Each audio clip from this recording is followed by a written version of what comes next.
So, hello everyone, hope you all are doing good. So, today I am going to discuss with you some previous year questions. ठीक है जी, तो जैसे कि मैंने question paper आपको already upload कर दिए हैं कि क्या कैसे कैसे क्वेश्चंस आते हैं. ठीक है, 5 सब्जेक्ट्स हैं हमारे एमए इंग्लिश में. ठीक है, इन द फर्स्ट सेमेस्टर वो अपलोड हो चुके हैं.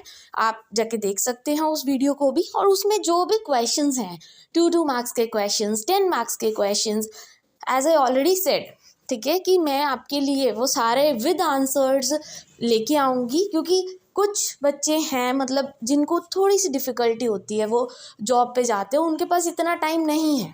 ठीक है, वो एक एक क्वेश्चन देख के और उसको सॉल्व करे. तो मैं आपके लिए प्रॉपरली वो सॉल्व करके लेके आई हूँ.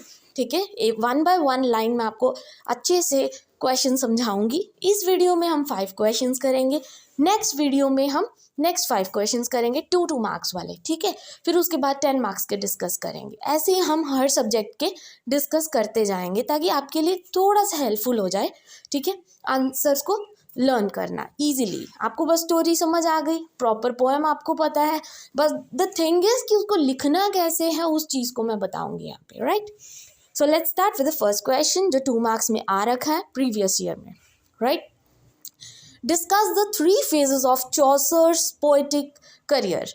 चॉसर आपको पता है कैंटरबरी टेल्स लिखी थी इन्होंने. ठीक है, उनका जो करियर है वो 3 phases में डिवाइडेड था. तो वो 3 phases कौन से थे? 2 मार्क्स में ये क्वेश्चन आ रखा है. तो जो जॉफरी चॉसर थे उनका जो पोएटिक करियर है वो 3 phases में डिवाइडेड था. पहला फेज था फ्रेंच पीरियड, सेकंड था इटालियन एंड थर्ड था इंग्लिश पीरियड. ठीक है जी, तो इसमें ध्यान से देखिए.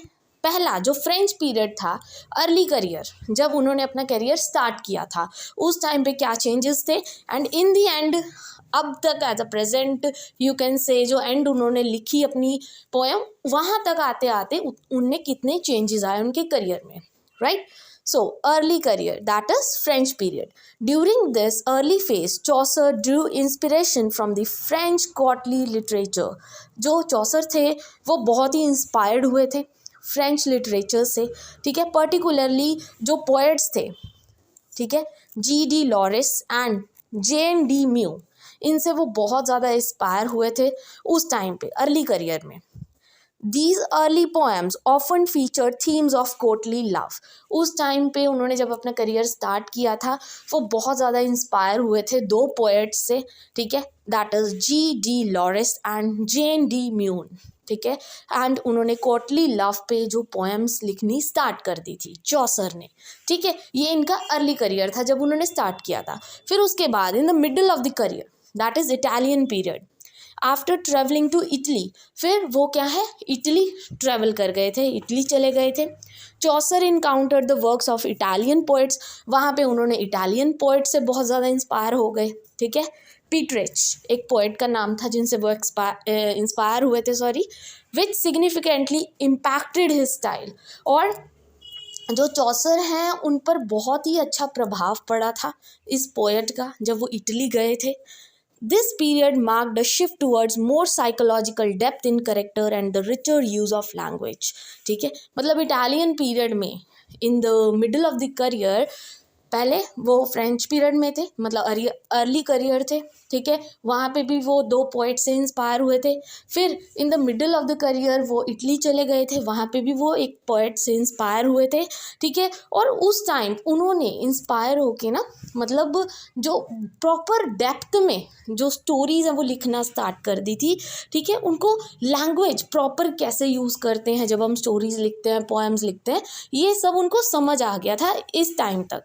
ठीक है, फिर आते हैं English period, that is late career, with the mature artistic vision. अब वो फुल्ली मेच्योर हो चुके हैं, उनको पता है कि कैसे लैंग्वेज का यूजेज करना है, कैसे प्रॉपर डेप्थ में उस स्टोरी को लिखना है, कैसे समझाना है ताकि जो रीडर्स हैं वो बहुत ज़्यादा इंस्पायर हो जाएं, उनसे बहुत इन्फ्लुएंस हो और रीडर्स को वो रीड करना अच्छा भी लगे. Right, Chaucer began to draw from his own observation of English society and culture. और जितने भी उन्होंने स्टोरीज़ वगैरह फिर लिखी उसके बाद जब वो प्रॉपरली इंस्पायर्ड हो गए, उनको समझ आ गई कि कैसे लिखते हैं. ठीक है, फिर उन्होंने इंग्लिश सोसाइटी को बहुत ही ध्यान से मतलब ऑब्ज़र्व किया, उनके कल्चर को ऑब्ज़र्व किया और उससे रिलेटेड उन्होंने स्टोरीज लिखनी स्टार्ट कर दी थी, right. I hope this question is clear 2 marks में। ठीक है जी, 3 फेजेस थे उनके करियर में। पहला तो अर्ली करियर था, ठीक है, फिर इटालियन करियर आया, then come the English period. ठीक है जी, I hope this is clear. तो ये फर्स्ट क्वेश्चन हमारा क्लियर हो गया 2 मार्क्स में। Now comes to the second question. अब सेकेंड क्वेश्चन बहुत ही इंटरेस्टिंग है, बहुत बार कर चुके हैं, मैं 10 मार्क्स में भी आपको ये एक्सप्लेन कर चुकी हूँ, और ये क्वेश्चन 10 मार्क्स में भी आएगा और 2 मार्क्स में भी। बट अब इस वीडियो में मैं आपको 2 मार्क्स में कैसे लिखोगे वो बताऊंगी, एंड जब 10 मार्क्स में होगा तो 10 मार्क्स में कैसे लिखते हैं वो भी मैं आपको एक्सप्लेन कर दूंगी, राइट। यहाँ पे क्वेश्चन बोला उन्होंने, comment on the physical appearance of the wife of the bath. जो वाइफ ऑफ द बाथ है कैंटरबरी टेल्स में जो चौसर ने लिखी थी, उनके फिजिकल अपीयरेंस के बारे में बताना है कि मतलब वो देखने में कैसी है, आउटवर्ड अपीयरेंस के बारे में बताना है, राइट। सो लेट्स स्टार्ट कि आप क्या लिखोगे इसमें। सो फिजिकल अपीयरेंस, पहले तो आप लिखोगे कि physical appearance of the wife of the bath, she was def in either year, उनको एक कान से सुनता नहीं था, ये पहली फिजिकल अपीयरेंस है उनकी। And had a gap teeth, उनके टीथ में क्या थे, गैप्स थे। She gave an unattractive impression, ठीक है, वो बहुत ही अनअट्रैक्टिव थी, बट वैसे वो क्या है, बहुत ज़्यादा अमीर थी, बहुत पैसा था उसके पास, बहुत ही अच्छे से ड्रेसअप होती थी जो वाइफ ऑफ बाथ थी, ठीक है, बट वैसे वो बहुत अनअट्रैक्टिव थी। 4 बार उनकी मैरिज हो रखी थी, एंड 5th टाइम वो मैरिज करने के लिए तैयार थी, ठीक है। Chaucer cleverly incorporates a reference to her tooth gap in the poem, ठीक है जी। और जो चौसर है उन्होंने बहुत क्लेवरली, मतलब इन डेप्थ जाके, देखो कितनी गहराई में चौसर ने ये बात पकड़ी कि जो वाइफ ऑफ बाथ है उसके टीथ में गैप था, और जिस लेडी के टीथ में गैप होता है ना, वो मतलब सिंबलाइज, वो एक सिंबल होता है किसका, सेंसुअलिटी का।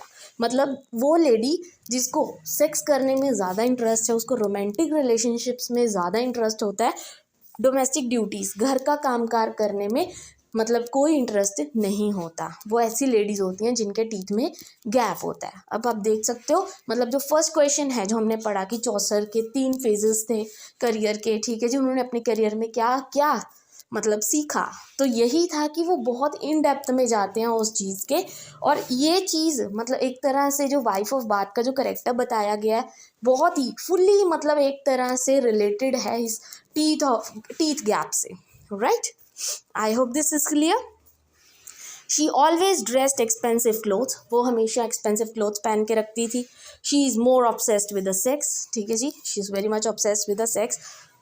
हर good social standing is demonstrated by her choice of the finest fabrics, मतलब अच्छा मतलब पहनती थी वो बहुत ज़्यादा एक्सपेंसिव क्लोथ्स, उसके क्लोथ से ही पता लग रहा था कितना अच्छा फैब्रिक है, ठीक है। In order to get a husband's land and maintain control over their finances, ठीक है।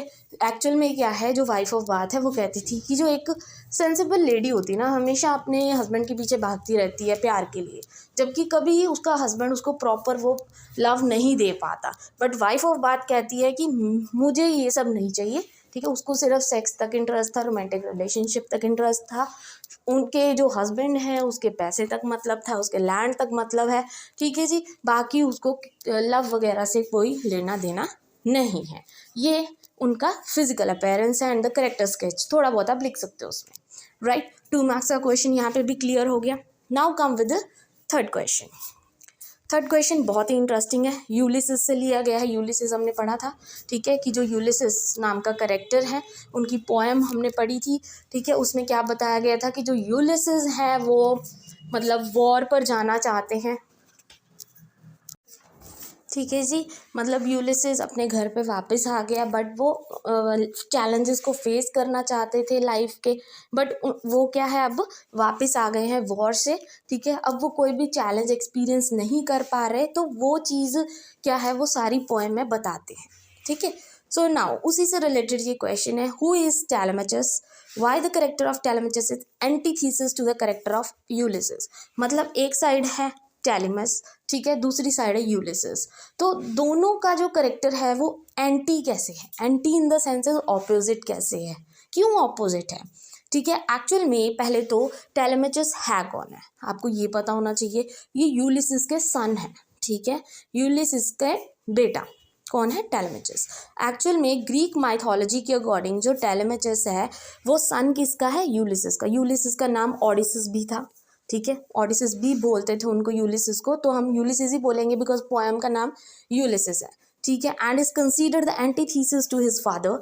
मतलब जो टेलेमेचस था ना, एक्चुअल में जो यूलिसिस से बिल्कुल ऑपोजिट था, बिकॉज ओडिसिस कह लो चाहे यूलिसिस कह लो, कंफ्यूज मत होना, is a restless adventurer who craves new experience and exploration.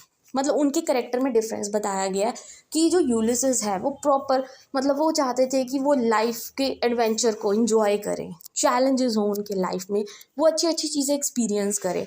But जो टेलेमेचस था एक्चुअल में वो किंगडम रन करता था, ठीक है, और वो सिर्फ शांति चाहता था कि बस मैं सिर्फ किंगडम रन करूँगा। मतलब बहुत सुस्त किस्म का इंसान था, उसको कोई एडवेंचर या चैलेंज तक मतलब नहीं था, ठीक है। तो वैसे ही 3 मेन पॉइंट्स इसमें मैंने बनाए हैं जिसमें आप दोनों को कंपेयर कर सकते हो। First is desire for the adventure. अगर हम बात करें यूलिसिस की, तो यूलिसिस को एक्सपीरियंस और चैलेंजेस से बहुत अच्छे लगते थे। बट जो टेलेमेचस है वो सिर्फ एक सेटल्ड लाइफ चाहता था, बस अपनी responsibilities as a future king अपनी रिस्पॉन्सिबिलिटीज़ को पूरा करना चाहता था, ठीक है। उसको चैलेंजेस, एक्सपीरियंसेस, उसको कुछ नहीं चाहिए था, उसको सिर्फ अपना किंगडम रन करना था शांति से, ठीक है। तो ये हो गया एंटी, एक तरह से ऑपोजिट चल रहे हैं दोनों। Then attitude towards home. अब घरों को लेके क्या एटीट्यूड था उनका? जो यूलिसिस थे, longs for home while on his journeys.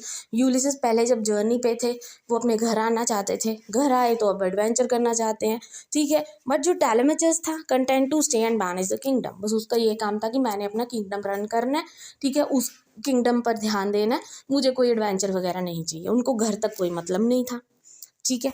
Then come, अगर टेम्परामेंट से रिलेटेड दोनों को कंपेयर करें तो Ulysses is very quick to action, ठीक है, फटाफट तैयार थे हर एक चीज़ के लिए। बट जो टेलेमेचस था वो बहुत ज़्यादा थॉटफुल था, सोचता रहता था सारा दिन, ठीक है, करता कुछ नहीं था, मतलब एक्शन कुछ नहीं था उसकी लाइफ में, ही इज़ जस्ट थॉटफुल, ठीक है जी। I hope this is clear कि दोनों का जो करेक्टर स्केच है कैसे एक दूसरे से एंटी है, ऑपोजिट है, ठीक है। तो ये पॉइंट्स आप बना सकते हो कि नंबर 1 पहले उनका डिफरेंस बताओगे एडवेंचर से रिलेटेड, फिर एटीट्यूड टुवर्ड्स होम, दोनों का क्या क्या है, फिर दोनों के टेम्परामेंट्स, राइट। तो ऐसे आप पॉइंट्स बना के लिखोगे तो आपका आंसर बहुत अच्छा हो जाएगा। तो 2 मार्क्स में हमारा ये भी कंप्लीट हो गया। Now comes to the 4th question, what does a Satan feel about his own free will in Paradise Lost. तो हमने पैराडाइज लॉस्ट पढ़ी, ठीक है जी, कि कैसे जो ही कि ह्यूमंस होते हैं वो गॉड को डिसओबे करते हैं, गॉड की बात नहीं मानते और फिर उनको कॉन्सिक्वेंसेस फेस करने पड़ते हैं। और उसमें एक शैतान था जिसका नाम था सतान, ठीक है जी। वो पहले तो क्या है, एक एंजल था, फिर वो कहता था कि मैं गॉड से भी ज़्यादा पावरफुल हूँ, ठीक है, फिर गॉड से रिवेंज लेना चाहता था और इसी चक्कर में गॉड ने उसको हेवन से उठा के हेल में डाल दिया था, स्वर्ग से उठा के नर्क में डाल दिया, और अब वो गॉड से क्या है, रिवेंज लेना चाहता है, ठीक है। तो उसी से अराउंड सारी स्टोरी थी। मैं सभी क्वेश्चन बताने से पहले आपको स्टोरी इसीलिए बताती हूँ तो आपको थोड़ा रिमाइंड हो जाए कि यस ये स्टोरी थी और आपको ईजिली आंसर समझ आ जाए। सो क्वेश्चन क्या है, what does सतान feel about his own free will. Free will क्या मतलब कि मतलब भगवान ने उसको, वो फ्री विल का मतलब क्या समझता था, कहने का मतलब ये है इन शॉर्ट। पैराडाइज लॉस में Satan views is free will as a source of power. उसको लगता था मेरे पास बहुत पावर है, मैं फ्री हूँ कुछ भी करने के लिए, मैं एंजल हूँ। Justification for his rebellion against God, and वो जस्टिफिकेशन दे रहा है कि मैं गॉड से ज़्यादा पावरफुल हूँ, गॉड ने मुझे ये हक दिया है कि मैं फ्रीली अपनी शक्तियों को यूज़ कर सकूँ, तो मैं कुछ भी कर सकता हूँ। उसके अकॉर्डिंग ये होती है free will. Believing that his choice to rebel is right, और उसको लगता था कि मैं गॉड को रिबेल करना चाहता हूँ, हराना चाहता हूँ, रिवेंज लेना चाहता हूँ, और ये मेरी जो सोच है बिल्कुल सही है, सतान का ये कहना था। He embraces his freedom to choose an evil even if it means creating his own hell. वो कहता है कि मुझे किसी भी कीमत पर फ्रीडम चाहिए, ठीक है, मतलब आज़ाद होना चाहता हूँ, मैं किसी के अंडर नहीं रहना चाहता, मेरे पास बहुत पावर्स हैं, चाहे मुझे एक हेल ही क्यों ना बनाना पड़े, नर्क में ही रह के डेमन्स के साथ क्यों ना रहना पड़े, बट मैं अपना रिवेंज लूँगा, ठीक है। तो इसमें सतान के बारे में कैसे बताया गया है, फर्स्ट इज़ द प्राइड, कि Satan pride fuel his believe that he should not be subject to God's will, ठीक है। सतान बहुत ज़्यादा इगोइस्टिक था, वो रिवेंज लेना चाहता था, ठीक है। शैतान की जो प्राइड है ना, एक तरह से उसको ऐसे बिलीव होने लग गया था कि मैं ही हूँ सब कुछ, गॉड कुछ नहीं है। And that his free will allows him to choose his own path. मतलब वो इतना फ्री हो चुका है, मतलब गॉड ने उसको इतना खुला छोड़ दिया, इतनी फ्रीडम दे रखी है, मतलब उसने फ्रीडम जो गॉड ने उसको दे रखी थी ना, उसको गलत फ़ायदा उठाया, ठीक है। वैसे ही उसने अपना रास्ता चूज़ किया, even if it means defying God's order. चाहे कहता मैं हेल बना दूंगा, जो ह्यूमन क्रिएचर्स है ना, जितने भी क्रिएचर्स हैं गॉड ने क्रिएट किए हैं, सारा नर्क बना दूंगा वहाँ पे, चाहे मुझे गॉड के अगेंस्ट ही क्यों ना जाना पड़े। तो ये थी उसकी pride. Second is creating his own hello despite the suffering in the hello, कि चाहे भगवान ने उसको हेवन से उठा के हेल में डाल दिया, लेकिन शैतान फिर भी नहीं सुधरा, ठीक है। शैतान sees it as a place where he can rule. शैतान को लगा कि अब हेल में तो मैं हूँ, मेरे पास तो वैसी शक्तियाँ हैं, तो मैं ही यहाँ का राजा हूँ हेल का, ठीक है। यहाँ पे मैं रूल कर सकता हूँ and be his own master rather than being in service to God in heaven. कहता मेरे पास इतनी शक्तियाँ, गॉड ने मुझे हेवन से हेल में डाल दिया, अब मैं यहाँ पर रूल करूँगा, इससे अच्छा है कि मैं यहाँ पे खुद किंग बनूँ, हेवन में गॉड की सर्विस करने से अच्छा, उसको ये लगता था, ठीक है। मतलब उसने अपनी फ्री विल को, अपने फ्रीडम को क्या है, गलत वे में यूज़ किया। तो ये सारी इससे रिलेटेड थी ये, ठीक है जी। ये आपका 2 मार्क्स का question. Now the fifth and the last question is, इसी से रिलेटेड है, पैराडाइज लॉस्ट से। एक लाइन थी जो शैतान ने बोली थी, वही पेपर में आ रखी है, better to reign in hell than serve in heaven. वैसे तो ये अभी क्वेश्चन समझा के हटी हूँ, थोड़ा बहुत रिलेटेड ही है, ठीक है। Explain the line of Milton's paradise lost. John Milton ने ये लिखी थी पैराडाइज लॉस्ट, ठीक है। उन्होंने ये लाइन लिखी है, better to reign in hell than serve in heaven, कि मतलब हेल में रहना बेटर है हेवन में गॉड को सर्व करने से अच्छा, ठीक है। तो ये वर्ड किसने बोले थे, शैतान ने बोले थे। इट्स स्पोकन बाय शैतान, a fallen angel who was banished to hell, जिसको हेल में डाल दिया गया था, उसने ये वर्ड बोले। वो कहता मैं गॉड के पैरों में बैठने से अच्छा, क्यों ना मेरे पास इतनी पावर्स हैं, मैं हेल में जाके खुद किंग बनूं और बाकी डेमन्स को रूल करूं जाके, ठीक है। द इस कोट का मतलब क्या है, that it's better to be in a bad place, कि अच्छा है कि मैं किसी गलत जगह पे हूँ and rule over it, than to be in a good place and work as a servant. कहता मैं गॉड को नौकर बन के नहीं रहना चाहता, इससे अच्छा मैं किसी बुरी जगह पे बैठूँ, मेरे पास पावर्स हैं, मैं वहाँ पे रूल करूँ, मतलब मुझे मास्टर बनना है, मुझे सर्वेंट नहीं बनना, उसने ये बोला, ठीक है। इन पैराडाइज लॉ Satan is motivated to led Adam and Eve into sin so that he can revenge on God for banishing him, ठीक है। गॉड ने जैसे गुस्सा किया उस पर, ठीक है, क्योंकि वो गॉड से रिवेंज लेना चाहता था। वो कहता गॉड मैं आपसे भी ज़्यादा पावरफुल हूँ, तो गॉड ने उसको हेवन से उठा के हेल में डाल दिया। और इसी चक्कर में जो शैतान है वो रिवेंज लेना चाहता था, और उसने अदम और ईव को भी बीच में घसीट लिया सारी स्टोरी में। शैतान ultimately decides not to fight God directly, ठीक है। शैतान ने क्या सोचा, फिर प्लान बनाया कि मैं डायरेक्टली गॉड से फाइट नहीं करूँगा, बट क्या करूँगा, ह्यूमैनिटी को डिस्ट्रॉय कर दूँगा, ठीक है। और उसने वही किया सारी पोएम में, ठीक है जी। And these are the 5 questions जो 2 मार्क्स में आपको पेपर में आ रखे हैं, and these are very important. And I hope ये वीडियो आपके लिए यूजफुल रही होगी, एंड अगर हेल्पफुल रही हो then please don't forget to like and subscribe my channel. Keep motivating. Thank you very much.